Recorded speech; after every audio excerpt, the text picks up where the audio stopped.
Tadi mungkin Mas Arya ya sudah memberikan terkait dengan apa itu tim ahli pelestarian adalah proses dari bila kita mendapat proyek terkait dengan cagar budaya, itu bisa bangunannya ataupun di dalam kawasan gitu ya. Nah ini sekarang menambahkan aja sifatnya dari beberapa yang bisa kita perhatikan, terutama ya di sini pasti banyak, sebagian besar banyak arsitek. Jadi pelestarian kota itu bukan suatu yang menakutkan gitu saya, tapi adalah suatu yang menarik, apalagi bila kita melihatnya ke depan gitu ya. Jadi bukan sekedar kembali ke masa lalu, tapi gimana kita mencoba untuk menghidupkan menjadi hal yang menarik ya. Nah, saya mengambil kata kearifan lokal, urup. Kalau yang Jawa mungkin tahu ya, urup itu adalah menghidupkan. Jadi saya juga ini adalah mengambil contoh. Ada yang tahu nggak ini? Tahu ya, ini Monas ya. Sorry, salah. Ini Tugu Nasional. Jadi ini bukan Monas ya, karena Monumen Nasional itu adalah kawasan. Ya kita bisa lihat, jadi urup itu memberi makna menghidupkan ya. Jadi kita bisa lihat di sini, dan hidup itu adalah sebuah kelifingan. Jadi tadi dari sudut yang mengecil terkait dengan di atas Tugu Nasional atau disingkat sebagai Tunas itu adalah api yang menyala. Itu bila kita zoom out, ternyata ada kehidupan. Itulah yang kita sebut secara di sini adalah kawasan dari Monumen Nasional ya. Ini saya sedikit bercerita karena kawasan ini merupakan dianggap ring satu juga dari merupakan kawasan cagar budaya ya Mas Arya ya, nasional juga ya. Jadi tidak hanya terkait dengan orang mengertinya bangunan cagar budaya, tapi tadi sudah disebutkan ada situs, ada kawasan, struktur, dan ini adalah bagian yang masuknya adalah kawasan ya. Ini kok nggak kelihatan? Oh, bukan. Ininya. Ininya nggak keluar. Oh gitu ya. Nah, nggak jadi. Oh ya, secara kawasan itu gimana? Umum sekalian ya, cerita sedikit bahwa ini adalah sebuah kawasan yang terdiri dari ada 3 elemen ya yang disebut Monumen Nasional, yaitu adalah tugunya, Tunas Tugu Nasional, kemudian lapangannya yang disebut Medan Merdeka, dan semua bangunan di sekitarnya, termasuk itu istana, balai kota, dan Monas. Itulah yang disebut Monumen Nasional. Jadi sekarang kita nyebutnya harus Tunas ya, Tugu Nasional. Dan kita bisa lihat ini bisa memberi kehidupan bagi kota ya. Oke, kita selanjutnya kita mulai kembali ke masa lalu. Tapi kita bisa lihat di sini, ada yang tahu ini di mana? Hah? Di mana Mas Arya? Ini di Pelausan. Daerah yang jarang. Kenapa dipilih Pelausan? Ya sebenarnya Prambanan juga, tapi ini daerah yang sebelah sisi timur dari Prambanan ya. Jadi yang menarik yang mau kami sampaikan adalah terkait dengan between space-nya. Jadi bicara cagar budaya tidak hanya bangunannya saja, tapi juga ada ruang-ruang antara. Oke, next. Jadi leluhur kita memberikan tinggalan. Next, sebentar ya. Oh iya lupa. Itu juga meninggalkan sebuah our heritage atau cagar budaya kita yang itu akan menjadi pijakan. Ini adalah contoh di Bali sebagai arsitektur tradisional. Jadi di sini juga akhirnya leluhur kita meninggalkan tidak hanya bangunan arsitektur, tapi juga makna tempat, tapi juga atau place, tapi juga tata ruangnya atau urban space-nya gitu ya. Jadi kita mencoba melihat bahwa ternyata kita bisa bergerak dari situ ya. Oke, kita lanjut, dan ini adalah contoh yang kita sebut sebagai heritage building. Di sini bisa contoh gimana di sekitar kita. Ada yang tahu ini di mana? Saya udah jemput ya Gereja Sion. Oke, sorry. Oke, ini Gereja Sion itu adalah yang menarik. Ini adalah dibangun di tahun 1700-an akhir, 1700 awal malah. Jadi ini adalah menurut rekan kita ya, Mas Yuda, itu adalah bangunan tertua mungkin di Asia Tenggara dan masih berfungsi sebagai hal yang sama ya, sebagai gereja. Jadi dari sejak, dan ini posisinya kebetulan di luar tembok kota Batavia di masa lalu. Dan ini yang menarik, ini Protestan ya mestinya, karena dia Portugis ya, bukan Belanda.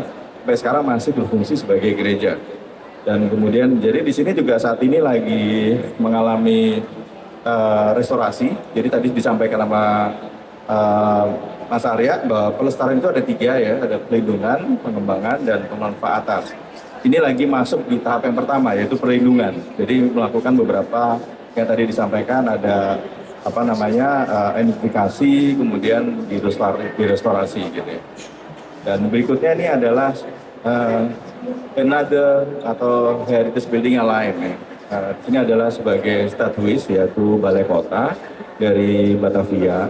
Di sini kita mulai menelisik sejarah ya. Jadi di situ juga kita bisa lihat kadang-kadang kita dari building itu bisa melihat sesuatu dan bisa menemukan sejarah lain dari yang ada di sini. Saat ini sudah berubah. Waktu dulu sebagai Balai Kota, sekarang sudah menjadi Museum Sejarah Jakarta. Dan ini sudah relatif selesai. Jadi dan ini di depannya ada plaza terbuka ya. Dan ini juga ternyata juga bicara tentang cagar budaya itu bangunan cagar budaya tidak terkait dengan tadi sejarah, tapi juga kita harus memperhatikan signifikansinya. Signifikansinya itu itu ternyata bisa juga terkait dengan yang banyak yang tidak tahu tentang Gedung Nasional. Jadi setelah awal kita kemerdekaan, kita itu di mana-mana untuk menggetarkan semangat kemerdekaan itu dibikinlah gedung, sebenarnya balai rakyat, tapi disebutnya Gedung Nasional. Dan itu hampir banyak di beberapa kota. Ini adalah satu contoh yang direnovasi di Gresik kalau nggak salah. Bentuknya menarik, membawa arsitektur yang baru pada saat itu, yang kita sebut jengki, tahun 50-an sampai 60-an. Oke, selanjutnya ini ada juga, tapi juga tadi kami sampaikan berbicara cagar budaya juga bicara soal perlindungan cagar budaya. Kita bisa lihat sini Gedung Desa Saat di masa lalunya seperti ini, terakhir maksudnya sekitar 10 tahun yang lalu, dan sekarang sudah mengalami menjadi hidup kembali. Lagi-lagi konsep uruk atau hidupkan kembali itu jadi satu hal yang penting. Jadi satu sisi ada teknisnya, tapi juga adalah semangat gimana kita bisa menghadirkan kehidupan di bangunan cagar budaya kita. Berikutnya kita coba lihat yang bicara cagar budaya tidak hanya terkait dengan bangunan tadi, yaitu tentang makna tempat. Jadi saya nyebutnya heritage place. Ini contoh di Nagoya.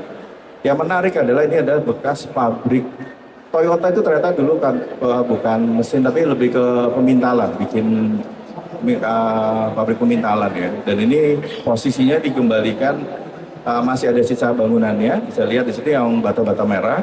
Kemudian yang menarik, kita boleh menambahkan sesuatu baru, tapi dengan beberapa yang di bagian abu-abu itu.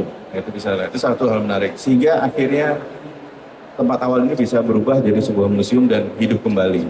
Ini menarik jadi museum dengan pada struktur baru. Ini adalah di balik tadi yang bangunan fasad tadi. Jadi, nah ini juga, yang ini dari tadi tempat jauh kita coba ke sekitar kota kita, yaitu adalah di, mungkin sudah tahu ya, Sarina. Kita bisa lihat proses pelestarian yang cukup menarik ya. Waktu itu mereka masuk ke TAP dulu disebutkan tadi, dulunya TSP, melakukan restorasi. Yang menarik adalah bagian bawah, itu adalah fasad yang diusulkan oleh arsiteknya yaitu Air Mas Asri. Dia mengambil garis-garis lama dari foto lama. Nah itu kadang-kadang itu hal yang menarik dari sebuah pelestarian ya. Kita mencari suatu hal, ornamen-ornamen yang menjadi ciri khas dan kita bisa kembalikan lagi. Dan akhirnya menjadi hidup kembali. Kita bisa lihat yang kekinian mungkin udah pada tahu, ada ditemukan relief yang sampai sekarang nggak tahu pematungnya siapa. Waktu itu di belakang McD, akhirnya dikembalikan, diperlihatkan, dan bagian atasnya menjadi rooftop. Dan ini ada lagi tempat lain yang awalnya bagian atas itu adalah area peruri masa lalu sebagai mes, tiba-tiba di bawah bisa berubah menjadi seperti yang kita sebut sekarang M Block dengan tempat makan dan akhirnya menjadi hidup kembali. Gitu, saya lihat di sini. Berikutnya ini juga tempat, ini adalah Gedung Antara di Jakarta juga, Pasar Baru. Ini di masa lalu seperti ini. Kemudian kita mencoba membuat proposal untuk menghidupkan kembali dengan menghadirkan makna tempatnya sebagai nilai sejarah Gedung Antara dengan menambahkan beberapa fungsi baru. Tapi ini sifatnya proposal sih. Lebih ke sana. Tapi intinya bangunan atau cagar budaya itu bisa sebaiknya untuk konsep hidup itu jadi penting dalam sebuah pelestarian. Ini contoh di negara jiran kita di Singapura adalah, oh ya tadi yang terakhir saya mencoba menjelaskan bahwa cagar budaya itu terkait dengan kawasan. Jadi sifatnya lebih ke distrik ya. Jadi di sini gimana Ini daerah di daerah Kampung Gelam ya, yang awalnya sekedar ruko-ruko, kemudian diberikan pedestrian cukup menarik, jadi bisa dilewatin cukup nyaman dan bisa hidup kembali juga. Dan ini kita lihat juga ini contoh di Semarang, kota lama yang awalnya juga seperti mirip dari Kampung Gelam gitu, melakukan perbaikan di sekitar ruang luarnya sehingga bisa kembali hidup dan lebih memberikan tempat tujuan wisata baru. Ini contoh juga, ini di dekat kita, yaitu di depan stasiun Beos. Awalnya gimana, awal ketika masuk ke TSP pada waktu itu, diusulkan jadi pedestrian, itu referensinya adalah stasiun Tokyo di stasiun Central Station di Tokyo. Itu adalah bagian dari suatu sekedar ruang kota yang cukup penting ya. Jadi tadi cagar budaya tidak hanya bangunan sekali lagi, tapi juga ada ruangnya gitu ya, ruang kotanya. Dan ini ternyata sekarang kita bisa tahu udah ke sana dan jadi lebih kehidup dan sebenarnya banyak banget bercerita, tapi kita bisa lihat di sini begitu dikasih pedestrian menjadi lebih hidup. Ini foto dari Google sih. terakhir satu koridor yang cukup penting yang mungkin banyak nggak ngeh mungkin pada lewat itu adalah di Cikini ya, memiliki jadi beberapa koridor cukup di daerah sekeliling kita kadang-kadang memiliki signifikansi yang cukup menarik dan itu bisa menjadi upaya kita untuk melestarikan kota dan menjadi lebih berkelanjutan. Kita bisa lihat ini kembali lebih hidup. Di sini kita bisa gimana tadi kita dengan belajar dan talk to our leluhur, mungkin kita akan bisa menghadirkan sebuah new living urban heritage dan itu sebagai bagian dari urban recycle di sekitar kita. Kita mengambil beberapa patah sama Mayu Hanimbowono. Oke, terima kasih. Assalamualaikum warahmatullahi wabarakatuh. Luar biasa sekali Bapak Aditya, kita berikan tepuk tangan.